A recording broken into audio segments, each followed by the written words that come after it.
Good morning. Today is the 23rd of July. I would like to read in Proverbs chapter 14, verse 7. Keep away from a foolish person, since you will not learn anything from his lips. Keep away. So, what does it mean? Does it mean that we have to leave this world? That's not so, because Jesus says in Matthew chapter 28, verse 19, 20, therefore, go and make disciples of all nations, baptizing them in the name of the Father and the Son and the Holy Spirit, and teaching them to obey everything I have commanded you. And surely I am with you always, to the very end of the world. So he's sending us as light of the world to preach the gospel, to preach the good news.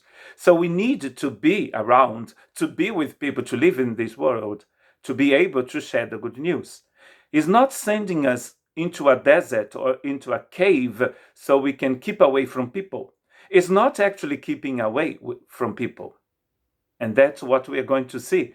And as we read in Matthew chapter 7, verse 6, these very difficult, hard words from Jesus when he says, do not give dogs what is sacred. Do not throw your pearls to pigs.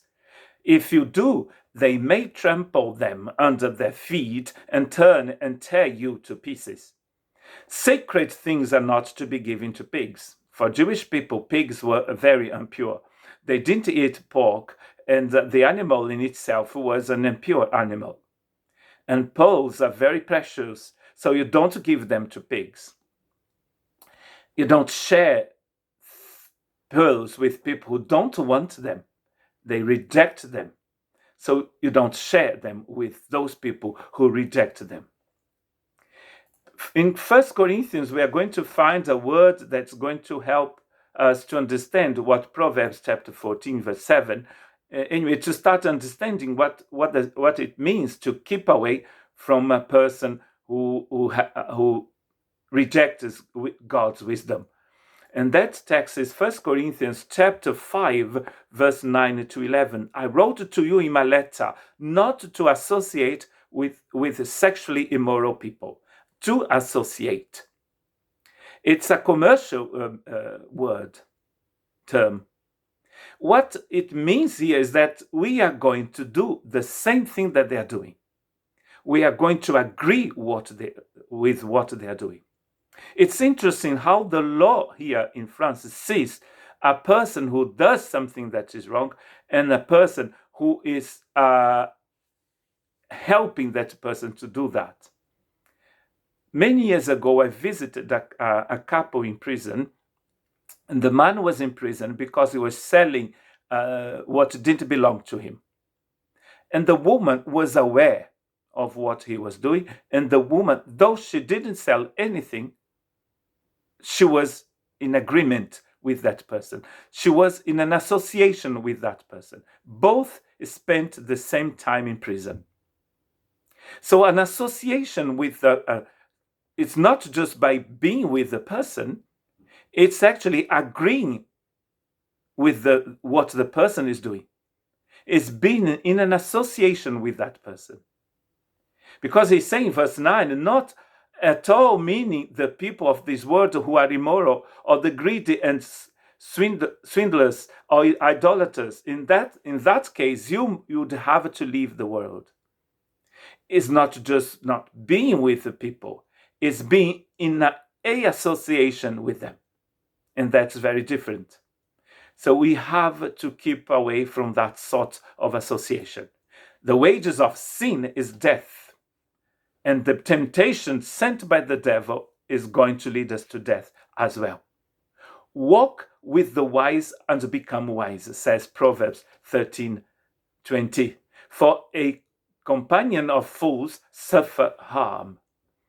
To walk is to live, is to be with that person and to agree with what the person is doing.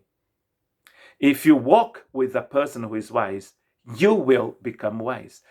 But if you walk with a person who rejects God's wisdom, you will suffer harm as well. The fear of the Lord is the beginning of knowledge, but fools despise wisdom and instruction.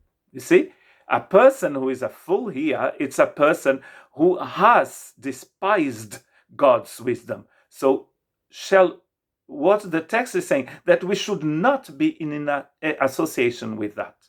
We don't agree with what is wrong. Though we live amongst people, Jesus walked with people, all sorts of people, religious people, and the sinners who were religious, and sinners who were not religious at all. But Jesus never agreed with what they were doing. If what they were doing was wrong, he didn't walk with them. He had no association with them. Do not be deceived, says Paul in 1 Corinthians 15:33. Bad company corrupts good morals. And interesting here, he's quoting a Greek poet from the 4th century. Bad company corrupts good morals.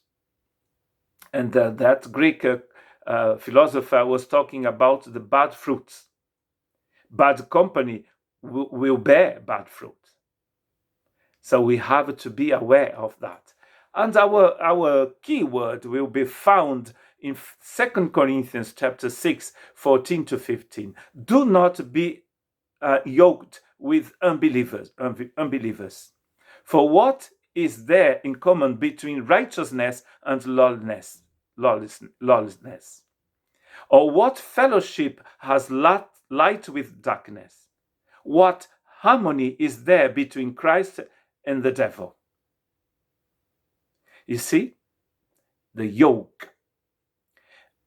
A yoke that is not equal is called in Greek heterozygeo. And I'm going to read what is the meaning of this word. To come under an unequal or different yoke, to be unequally yoked. If you put a horse with a donkey, that is an unequal yoke. You need two horses, two animals of the same with the same strength. So when you walk, when you live with the thoughts, with the actions of a person who despises the wisdom of God, that person is going to take you down with her. You are going to be in an equal and a different yoke. It's not just being with the person, it's agreeing with what is wrong. God bless you.